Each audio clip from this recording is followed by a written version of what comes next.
In a quiet town full of neatly lined houses and flower gardens, there lived a boy named Arun.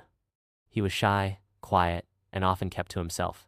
He didn't have many friends at school, and he preferred to spend time drawing or reading by the window. One rainy afternoon, as Arun was looking out, he noticed something on the windowsill of the apartment across from his. A small plant, tiny and green, in a chipped white pot. It looked a little droopy, like it needed sunshine or water. He saw an old man place it there gently, wipe the leaves with care, and walk away. The next day, Arun noticed the man again. He brought the plant back inside during heavy rain and returned it to the sill when the sun peeked through. Arun watched this small routine for days, growing more curious. One morning at school, the teacher assigned a project.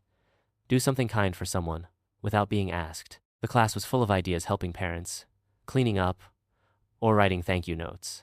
But Arun kept thinking about the old man and his plant. That afternoon, after school, Arun walked to the small shop near his house and used his pocket money to buy a tiny packet of plant food. It wasn't expensive, but it felt special to him. He wrote a small note that said, "For your little plant, I see how you care for it every day. You reminded me how small things matter."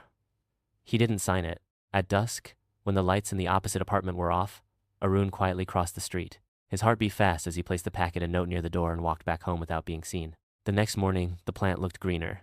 The man came out, looked around, and smiled as he held the note. He didn't say anything.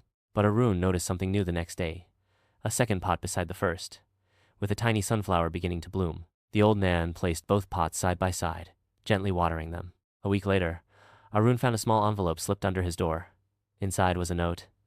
"Thank you for noticing. The plant belonged to my wife. After she passed away, I kept caring for it, not knowing anyone else noticed. You helped me remember kindness still grows." There was no name, just a hand-drawn flower at the bottom. Arun smiled. For the first time in a long while, his heart felt full, not because of a reward, but because he had made someone feel less alone. The next day, he taped his own message to the window. Kindness is never wasted. Moral of the story. Even the smallest act of kindness, when done quietly and sincerely, can bring light into someone's life and remind us that we're all connected in ways we may never fully see.